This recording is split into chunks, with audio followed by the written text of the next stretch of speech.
When you start to waver on the things that you already are hip to, the lover girl starts to take over and replace being practical and being sensible and being logical. It starts to become delusion. That is where lover girl turns to delusion.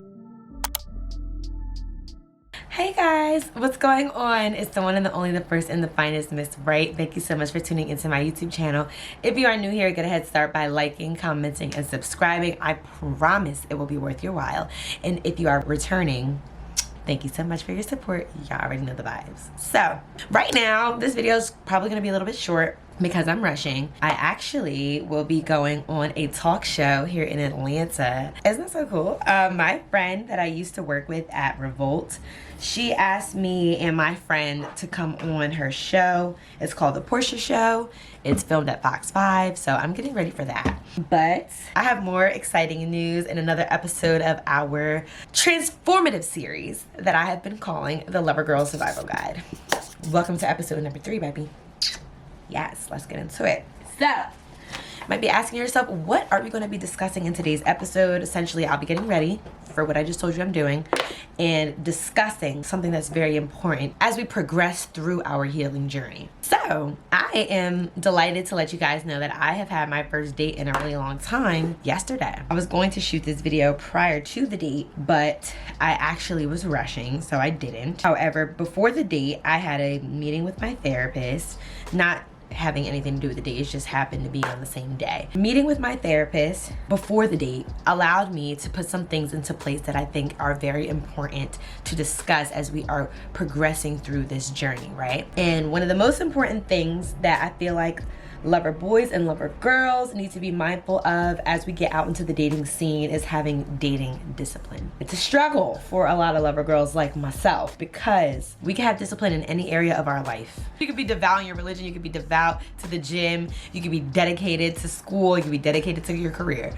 But when it comes to love, child, especially us lover girls, sometimes it's very difficult to practice that same discipline. But having dating discipline is extremely important, especially when you are as much of a lover girl as I am, because you can get yourself hurt if you don't employ some tactics to make sure that you are being smart and you're not just thwarting all of your lover girl energy onto somebody and at the first thing that, you know, gives you that attention. So that's essentially what dating discipline is. Well, let's get into it, actually. What is dating discipline? I want to preface the video by saying I will not be sitting here telling you guys like, oh yeah, this is what you have to do at a date in order for it to be successful. Like, you have to make sure that you walk behind the person, and then you have to drink, you have to eat your food last or whatever. Like, you have to eat slow. Like, that's not what this is. It's not tips for your date or anything like that. It's more so how to practice dating discipline as a lover girl, lover boy, somebody who might have the tendency to romanticize things and could tend to be slightly delusional at times. I'm talking directly to you, whomever that is, and that's also me. So I want you to take a moment to sit and think about previous dates, maybe not necessarily a point in the date where it went wrong, but consider your situationships or your relationships from the past and ask yourself, was any of this indicative in the dates early on, the getting to know you stage? And it likely was, but us lover girls, lover boys tend to look past these things when we are a little infatuated, a little like, you know, got the feels. It's easy for us to do that, but we're no longer going to do that, and here is how. Without further ado, let's get into these steps and these tips for dating discipline as a lover girl. Welcome to episode number 3. Mwah. All of these tips are going to be things you need to know. So going into your date, no matter if it's your first in a while or you're just going to readjust how you're dating, if you no longer want to date for BS, you want to date with intention, whatever that looks like for you, these are things you need to know. Number 1, you need to know your triggers. Knowing your triggers is so imperative to having dating discipline. You have no idea. And by triggers, I mean things that will likely knock you off of your path when it comes to how you want to pursue dating now in this new version of yourself, in this rebrand of yourself as a lover girl. If it's easy for you in the past to, I don't know, romanticize things when you're under the influence, that might be a trigger for you, love. I'm talking directly to myself. I want to just put that out there. But yeah, when you are drunk, if you are likely to do things or to entertain things or to ignore things that your sober self wouldn't, you need to be mindful of that and know, you know what, that's probably a trigger of mine. I need to limit myself to one drink, or matter of fact, no drinks, or maybe just wine when I go on a date. So last night, I was going into the date with that in mind. Luckily for me, it's Ramadan, so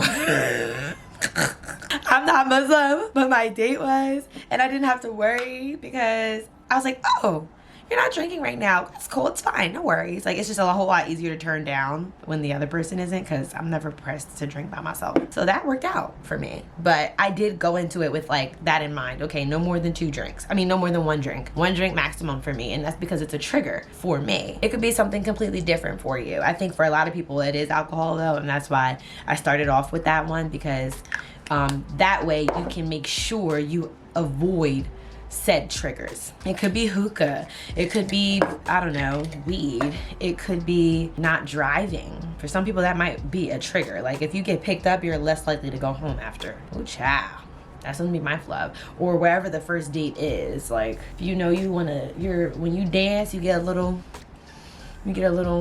sensual. If the person suggests going dancing for the first day, you might want to say, not really looking to do that this evening. How about something else? So just being mindful of your triggers, go into it with that in mind, and know or make the conscious decision to avoid them at all costs. And it's something that I think is so important, because I can't tell you how many times I have let certain things slide because I was under the influence, and I doubt that my sober self would have done the same thing. Number 2, you are going to know your boundaries. The difference between your triggers and your boundaries are that your triggers might be something that you have to develop a little bit more discipline on, because it's nothing specifically like wrong with that action. It's more so like when you do it, or when you entertain it, you're less likely to stick to whatever boundaries you may have set. So for me, a great example, because it's also pretty common for a lot of people, is that while dating with intention, I'm not trying to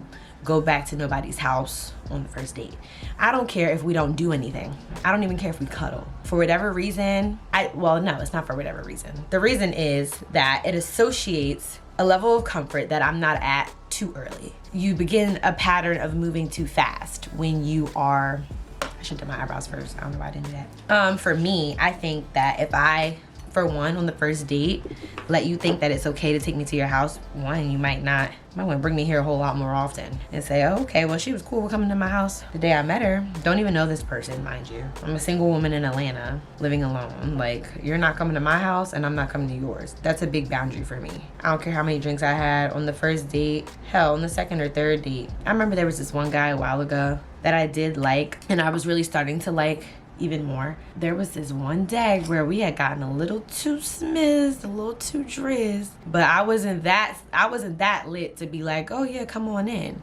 But he was lit enough to like really want to come in. He's like, I'm gonna walk you to my door. And I got so much anxiety. Oh my gosh, I got so much anxiety. I should have been like, no, it's fine. Like, no, it's fine. No, thank you. Cause like now I have all these things in my head like, okay, you know what complex I live in cause I let you pick me up. But like now you know exactly what door, like you know exactly where I live type shit. And my brain just starts twisting and turning and doing all the things. It's just really not, it's a boundary for me that I do not like to break. So the minute that I feel like I want the opportunity to invite you to my house after said amount of dates and I feel comfortable enough with you, or if you invite me over, it needs to be at a point that I feel comfortable. Because I'll kindly just say no. There was another date that was going so well, and by the end of it, neither of us wanted to go home. But it was too early to go to this bar that was nearby that we wanted to go to.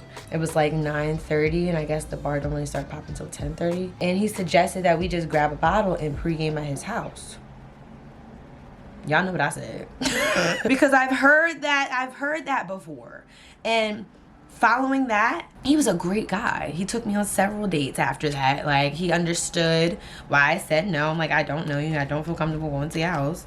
And you don't have to say it in like a mean or nasty way, but that's just a boundary for me that I'm not willing to break. And the date was going so well, and I did genuinely want to keep spending time with him. But that might have just been my sign. Like, we could have went to a different bar, like a regular bar. We could have sat at the bar at the restaurant that we were at and had another drink if we wanted to keep drinking. Whatever the case was, I don't think it was really necessary to break my boundary. And because I know that's a boundary for me, I had no reason to break it, and I wasn't going to. And it turned out being just fine. Granted, like, not just fine, because we no longer do what we do. But that's not because of any boundaries that were broken. And me standing on my boundaries, like, there is a part of you that can become a little bit fearful. Like, if I stand on this boundary, is he still gonna like me after? Or is she still gonna, you know, wanna date me? Like, maybe as a man, maybe your boundary is like, okay, I don't spend over X amount on a date. So by a certain point in the night, like, if she's talking about 3 shots after, or trying to go to a lounge after dinner, like, you can kindly say no and just be like, first date, I don't like to get too lit. First date, I don't like to spend X amount of money. Like, I like to get to know you off conversation first, or whatever the case is. Like, whatever your boundary is, do not feel like you have to break it for any other person. And if a person does decide that they no longer want to deal with you as a result of you standing on your boundaries, then they're not the person for you anyway. Major key. Number 3, and this one is twofold, and it's the final one. You need to know what you do want, as well as knowing what you don't want. This is crucial. I'm gonna start with what you don't want. It's important. I don't know what I'm doing. I'm kind of just doing stuff, so please don't pay me no mind. I have a much better makeup video in my Burna Boy vlog. Go check that out if you're looking for some inspo, because I'm really just doing stuff.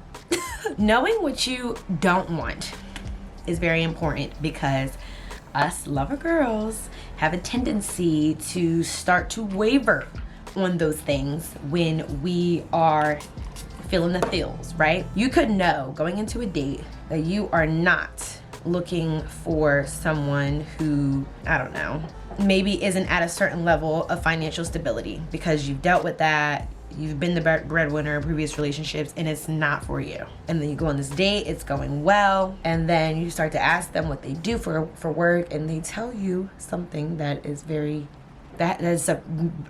makes a fraction of what you make, right? I'm not saying you gotta get up and be like, F this, you broke ass bitch, and leave. Like, no. That would be crazy. But what I'm saying is, we're not going to ignore things because we are feeling the feels, because we're in our lover girl, like, Delulu vibe. No, none of that. We're not doing that anymore. And I think a prime and, like, amazing example of this would be what we all learned from Risa Tisa. If you did not watch it, I suggest that you do.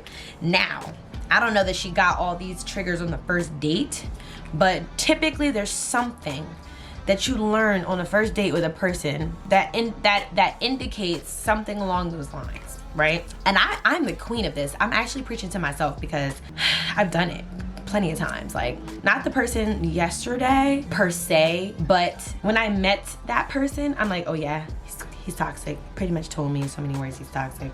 I'm not about to play with that. And he's like, no, I'm not. I was just lit. Let me show you. Let me take you out. I'm like, okay. Like, the whole time, like, aren't people who they really are when they're drunk? I don't know. And I'm like, let me see for myself. That is such a bad trait of mine. I'm really working on it. Like, I know that they said they're not looking for a relationship. Bow is the one. I know they said, they told you in the first date, oh yeah, I'm just looking to have fun, really. I'm fresh out of a relationship. I'm not really looking for nothing serious. Just like, you know, want to meet new people, get to know you, have fun. You went into it completely different. You've been out of a relationship for 2.5 years, and you sick of being played with, you sick of Hinge, you sick of all the things, and you want some real love. But because they fine, and because you think you're amazing, which you probably are, I'm sure you are. Or maybe because you are amazing and because they're fine, you're like, okay, that's cool. And you continue to entertain them, knowing that they are not looking for what you want. That is how this part of number 3 is twofold. You need to know what you do want, and in the same token, know what you don't want. So this could be as trivial as, I'm not looking for a man with kids. I'm not looking for a man who doesn't drive. doesn't align with my lifestyle right now. I'm not looking for a man who doesn't have his own crib or lives with his parents still, because I'm a free-flowing type of gal. And I live by myself. So if you don't, then that might mean you're gonna be at my crib all the time. And those are all valid things.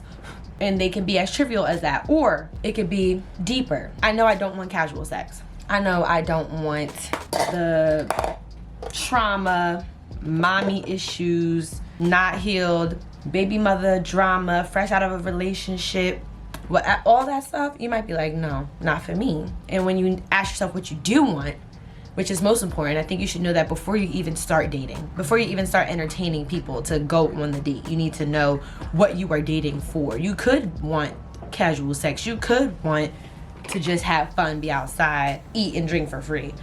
I don't think you should be out here using people, because they could likely fall for you that way if you're not clear and concise in communicating that on these dates. And that might be a good question to also ask the person you're on a date with when you're there. So what are you looking for? What are you hoping to get out of this? And if they answer you and say, oh, I'm just trying to have fun, and that doesn't align with you, you need to abort. Like, I'm not saying eject yourself out of the seat, but I'm like, literally, do not play with that man or that person if you already know that's not in your ministry. I literally am talking to myself. It's so crazy, but it's so bad. It's the most important step of dating discipline, because when you start to waver on the things that you already are hip to, the lover girl starts to take over and replace being practical and being sensible and being logical. It starts to become delusion. That is where lover girl turns to delusion. At the moment that you hear them say something or tell you something that is not in alignment with what you want, and you ignore it anyway, with hopes that it'll change, with hopes that, I don't know, either that it'll change or that you will change. Well, yeah, I can just date and have fun. I don't really need to be. Girl, you was a lover girl. Who are you lying to? Who are you lying to? Oh yeah, I can just have casual sex. You're not built like these men or these people. It's not just men. You're not built like those people. And that's okay. And ain't not even no shade to them, because to each his own. But I'm talking to the lover girls and the lover boys, the people that like being your feelings. We know what it's like to be how we are. And we can talk all of that. Oh yeah, I'm not looking for nothing serious. I just want to have fun. All you want. Just ask yourself, like, why are you lying to yourself? That's another thing. When you consider why you might be lying to yourself, or why you might be ignoring some of the red flags or some of the things that you already know you aren't looking for, like they could have told you about the baby mother problems, or their deep, dark, traumatic past with their mom, or their broken home that they came from, whatever it is that isn't really in alignment with what you want for your future. When you look past it, you gotta ask yourself why. I'm still willing to try and see for myself, because you never know. Why am I doing that? The reason is likely because, I doubt it's because they're your Prince Charming, because they're not. You just said it. They don't have what you're looking for entirely, or they have some type of trait that wasn't in your ministry when you wrote down what it is that you were looking for, but you're willing to see and try. Tell me why. It's likely because of a you thing. 9 times out of 10, it's not because of them. It's like, they could be great, they could be fine, whatever, but most of the time it's because of you. Something internally that you need to work on. Maybe an insecurity that you have that another person like this might not come around. Maybe you're operating from a lack mindset as opposed to an abundance mindset. Like, well, I ain't have a date. I ain't had nobody interested in me in like 2-3 months. Like, let me just see if he can just be on my roster. Why? To waste your time, to lead you to heartbreak, to play in your face, to block your blessings, to get in the way of your husband. Like, why? We gotta really get to the root of those issues, and that's where all of the work in the previous episodes of the Lover Girl Survival Guide comes into play. You need to do that internal work before you get out here, because the streets ain't for the weak, baby. The streets is not a game. It is some real motherfucking shit out going on down here, girl. This is some real stuff. This is serious. So we can't play with it. We gotta go on top of it, and we have to go out there. Not saying you have to be perfectly healed.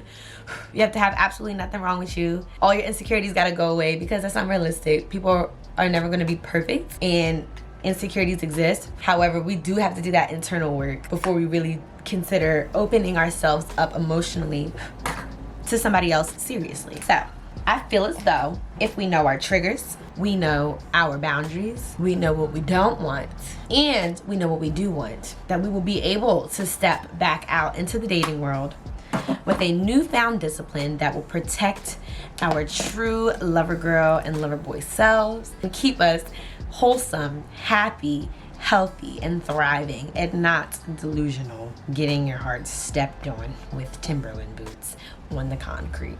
I think that we can turn it around. We've learned from our mistakes, and it's time to put what we've learned into action. So I hope that this video taught you something. I hope you gained something from watching it. Please let me know where you're at in your journey. Let me know in the comments. Let's talk about it. Feel free to send me a DM. Follow me on Instagram if you haven't already. Thank you for supporting me in this Lover Girl Survivor Guide series and on my journey to monetization here on YouTube. I'm so grateful.